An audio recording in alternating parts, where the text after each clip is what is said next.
Сьогодні буду дивитись, на що здатна сама найдешевша акумуляторна батарея для 48 вольтових систем. Вартість акумулятора 550 євро з доставкою в Україну. І ця батарея – це нова модель від Felicity. Номінальна напруга 51,2 вольта, ємність 100 Ампер годин. Рекомендований струм заряджання та розряджання для цієї акумуляторної батареї 50 Ампер, але максимальний довготривалий струм заряджання і розряджання 100 Ампер. А ось щодо пікового струму, то це всього-навсього 125 Ампер протягом 15 секунд. Ці батареї підтримують паралельне з'єднання і максимально паралельно можна з'єднувати до 35 таких акумуляторних батарей. Вага батареї 43 кг і розміри акумулятора підходять для монтажу в 19-дюймові шафи. На ручках вони зекономили, і це не зовсім ручки, це кріплення для 19-дюймової шафи. В будь-якому випадку переносити цю акумуляторну батарею за ці ручки дуже незручно. На акумуляторі використовується ось такий автомат постійного струму з максимальним струмом в 125 А. Але крім автомата, тут ще знайшовся запобіжник на 200 А. Над запобіжником є кнопка увімкнення акумулятора. І всього-навсього два комунікаційні роз'єми, і це роз'єми суміщені, їх можна використовувати як для паралельного з'єднання акумуляторів, так і для підключення до інверторів. Третій, четвертий контакт використовується для підключення до інвертора по CAN-шині, а п'ятий, шостий використовується для підключення до інвертора по RS485. У акумулятора кілька варіантів комплектації, і це сама найпростіша комплектація. Знайшовся короткий провід заземлення, короткі силові проводи для паралельного з'єднання акумуляторів, коротенький Ethernet патчкорд теж для паралельного з'єднання акумуляторів. Є додаткові клеми і 4 гвинти для кріплення акумулятора. Комунікаційний кабель RS485 для під'єднання до інверторів Felicity і комунікаційний кабель для підключення батареї по CAN-шині. Він підходить до інверторів Grova, DEA і ще купи інверторів. Силовий термінал захищає ось така пластикова кришка. Натискаєте на неї по бокам і вона досить легко знімається і так само легко ставиться назад.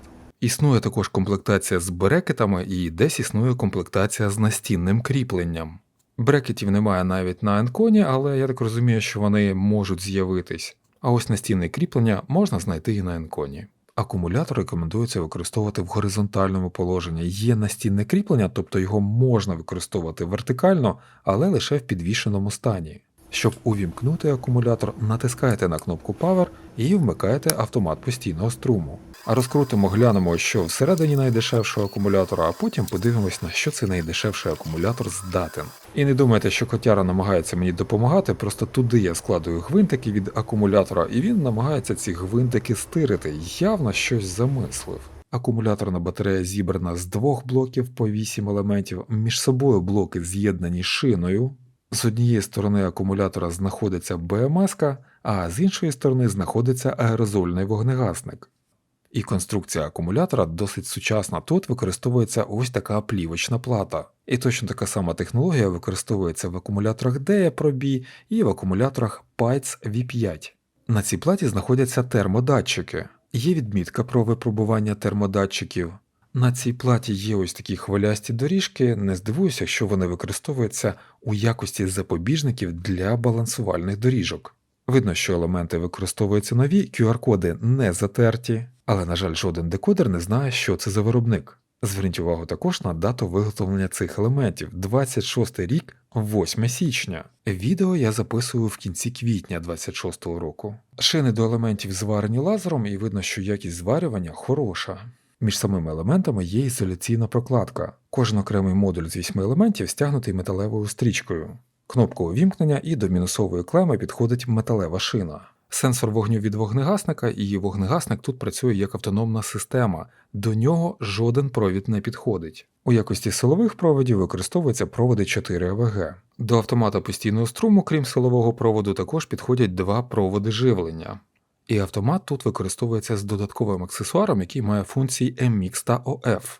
MX – це розщеплювач дистанційного керування, дозволяє вимкнути автомат віддалено за допомогою електричного сигналу. А OF – це допоміжний контакт, сигналізує про стан вимикача, увімкнений він чи вимкнений. БМС-ка і ось так закріплений силовий провід до цієї БМС-ки. Балансувальні шлейфи. Є роз'єм для під'єднання до екрану, тож не здивуйся, що ця сама BMS використовується і в інших моделях акумуляторів Felicity. Роз'єм світлодіодного індикатора і кнопки увімкнення, живлення BMS і живлення автомату струму. Для того, щоб зняти BMS-ку, довелось повністю викручувати один модуль. І ці модулі до корпуса акумуляторної батареї закріплені на 4 ось таких штирях. І також повністю довелось відкрутити шину, яка з'єднує два модуля. Модуль вийнято, ось так він виглядає. Знизу зверху модуля знаходиться металева пластина, а ось тепер можна і відкрутити BMS-ку. На звороті BMS знаходиться 16 мосфетів, тепло від цих мосфетів відводиться на корпус батареї. Але з іншої сторони також є мосфети, і тут тепло відводиться на ось такий досить невеликий радіатор. Використовуються ось такі мосфети, це 100-вольтні мосфети, тобто ці акумуляторні батареї ні в якому разі не можна об'єднувати послідовно. Пасивний балансир з резисторами на 47 Ом, тобто струм балансування щось біля 75 мА. Напис на BMS вказує, що BMS розрахована на струм 100 А. JD305 – це більш за все, що назва мікроконтролера, який тут використовується. На жаль, точно встановити, який мікроконтролер тут використовується, неможливо. Біля мікроконтролера є контакти для програмування мікроконтролера. Чорний роз'єм – це роз'єм комунікації. Біля контакту живлення самої BMS і контакту живлення автомата постійного струму знайшлось 3 ось такі релешки. А ось у якості контролера акумуляторної батареї використовується контролер від Sinovells SH367309U. І це, мабуть, самий найпопулярніший контролер для акумуляторних батарей літій-залізофосфатних з конструкцією 16S. І під час розбирання та збирання акумулятора котяра ні на секунду не відходила від гвинтиків. Але у котяри немає такої електричної викрутки, тож і гвинтики йому не дістались. І дивно те, що на BMS я не знайшов нічого схожого на систему pre-discharge, тобто великого потужного резистора, який використовується для підзарядки конденсаторів інвертора перед використанням. Елементи в цій акумуляторній батареї виглядають як новесенькі елементи, опір на всіх елементах складає щось біля 0,33 мОм. Знайшов специфікацію на цей елемент, там вказано, що опір нового елемента, який заряджено на 30%, повинен складати менше або дорівнювати 0,4 мОм. А от щодо кількості циклів, то вони дещо схитрили, написали 6000 циклів до втрати 30% ємності, а багато виробників кількість циклів рахують до втрати 20% ємності. І при випробуваннях вони заряджали елемент струмом не в 1 С, а струмом в 0,5 С. А тепер підключаю його до інвертора і зроблю кілька випробувань. До інвертора Growatt його можна підключити за допомогою синього проводу, який йде в комплекті, він призначений для CAN-з'єднання. На самому інверторі потрібно обрати тип батареї Li і обрати протокол 52. А ось для того, щоб підключити до інвертора Anenji чи Databus по RS485, довелось трішки переробити кабель.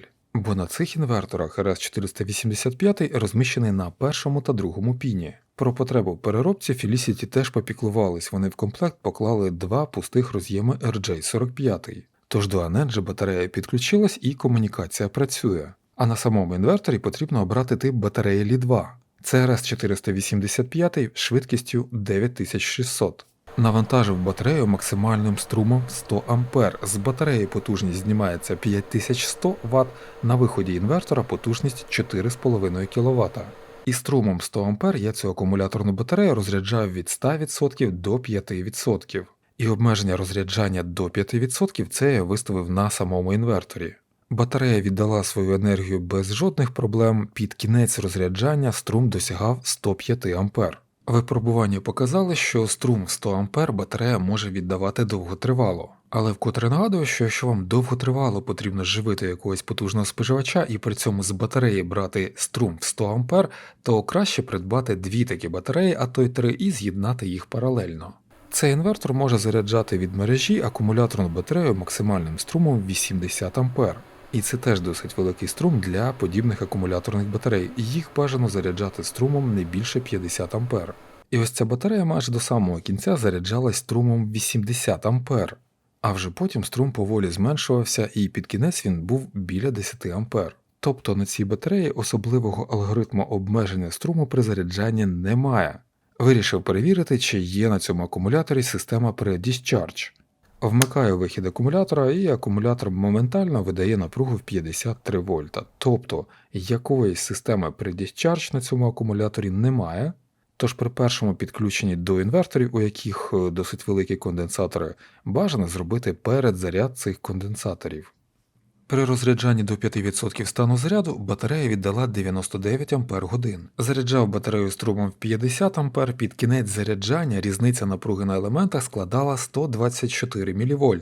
Через 2 години різниця була щось біля 20 мВ, і ще через годину різниця була біля 10 мВ. Але потім робив тест без комунікації і розряджав батарею не до 5%, а до спрацювання БМС по низькій напрузі. І захист на БМС тут спрацював на 42 вольтах. І при такому глибокому розряджанні батарея віддала 105 Ах, і це цілком нормально для нових елементів на 100 Ах. Потім знову заряджав струмом в 50 А, під кінець заряджання різниця в напрузі була 115 мВ. Приблизно через 40 хвилин різниця стала біля 50 мВ. І приблизно через 9 годин після заряджання різниця на елементах досягла 20 мВ, і далі вона трималась біля 20 мВ. Тобто балансування припинилось. І припинилось воно тому, що напруга на елементах стала менше 3,38 вольт. І ось тут буде рекомендація: якщо вам потрібне швидке і нормальне балансування, то не розряджайте ці акумуляторні батареї надмірно. І рекомендується розряджати їх не більше, ніж до 10% стану заряду. Для того, щоб отримати цю інформацію з акумуляторної батареї, довелось написати невеличку програму для ESP Home. Для цього використав перетворювач RS485 в TTL і плату для розробок на ESP32. А для того, щоб підключитись до цієї батареї з комп'ютера, використовував ось такий RS485 USB-адаптер. На обох комунікаційних портах цієї батареї призначення виходів однакове, тож можна підключатися або до верхнього порту, або до нижнього порту. Програма називається ADMS, посилання на неї ви знайдете в описі під відео. З акумуляторної батареї вона щитує основні дані, і також можна подивитись на параметри BMS. Отже, захист по високій напрузі на елементі спрацює при 3,65 вольта. Захист при низькій напрузі на елементі спрацює при 2,5 вольта.